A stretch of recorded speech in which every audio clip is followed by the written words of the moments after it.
Hey guys, so I just want to do a quick update on how my homeschooling situation is going now that I have two full-time students that are both, um, I had more than one full-time earlier this year, but the other was preschool, and that's a little different. But both of these, both my students now, the full-time ones, are,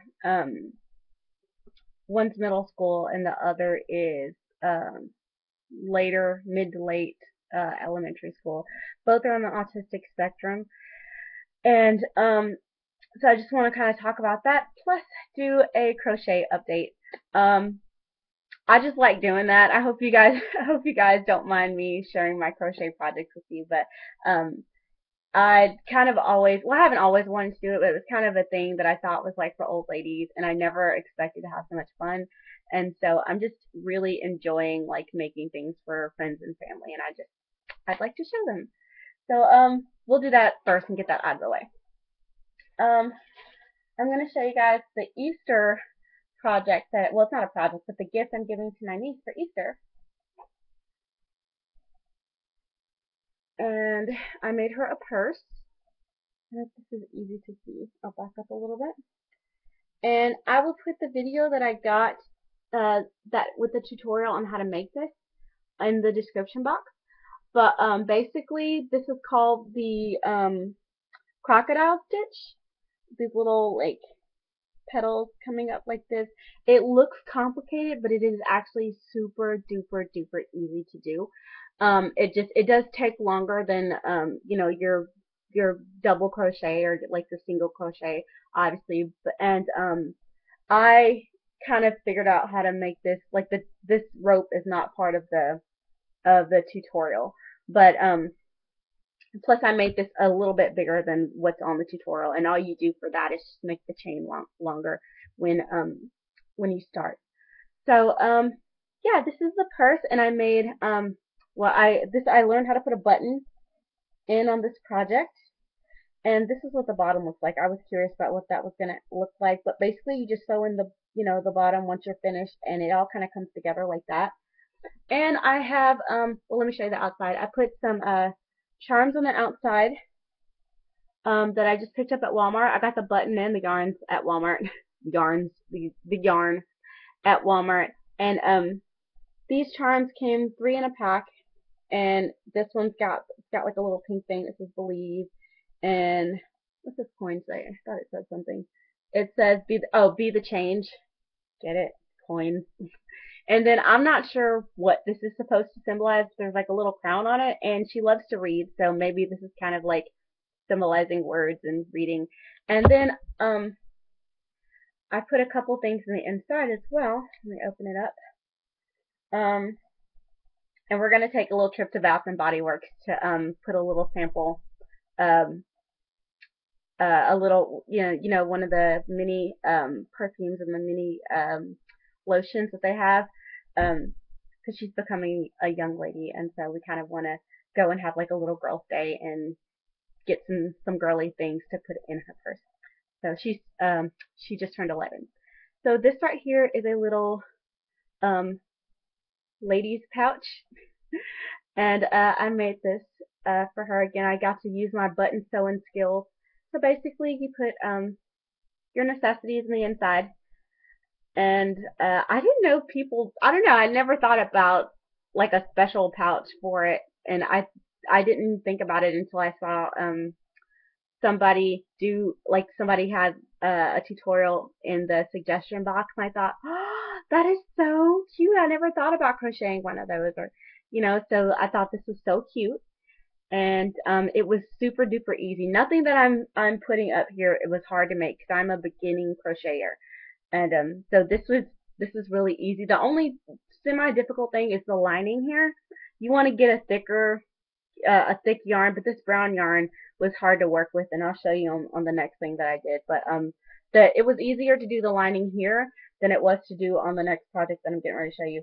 Uh, the other thing that I put in was a little kitty wallet, and actually, so these little kitten ears were actually not supposed to be kitten ears. It was supposed to be flat down, but I didn't do it right, and they ended up like curving outward.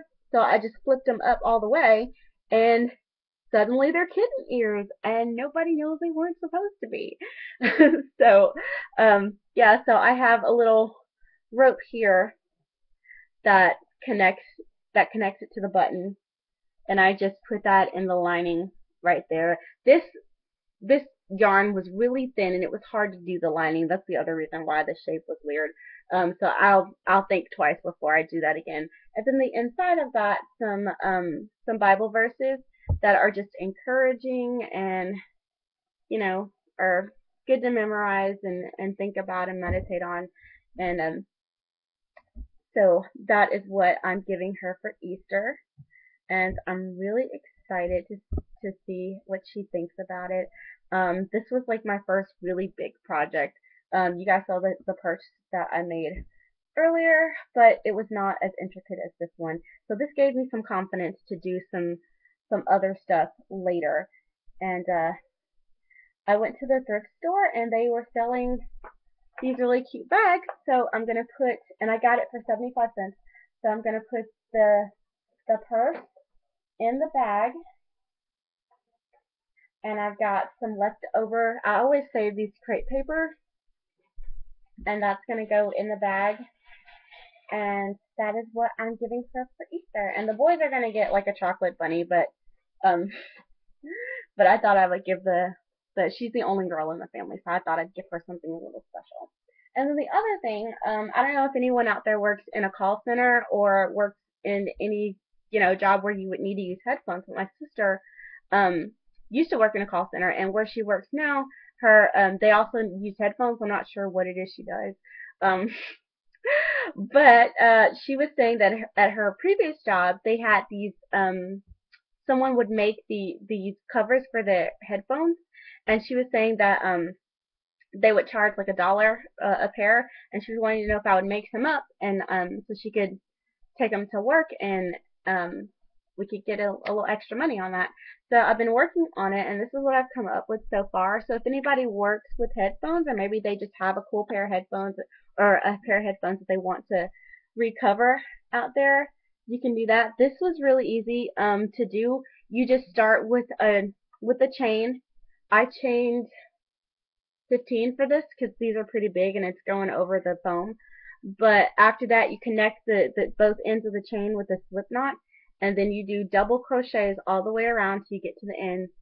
Then you do a row of single, a row of double, and then a row of single, and there you go. Of course, if you need it smaller, you just have less chains when you start, and maybe instead of chaining 15, chain 10, or however big your headphones are. But I thought I would share that because I thought that was cute, and maybe, if you have an old pair of headphones and you don't want to go to the gym, or jogging or whatever with your old headphones, you can put a cute little cover on it, and they'll look, all fresh and cool.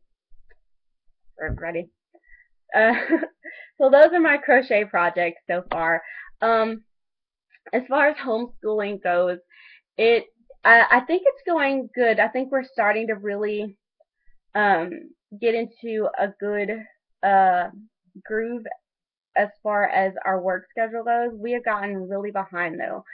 The weather and sickness and other scheduling things that have come up have really gotten in the way and put us behind.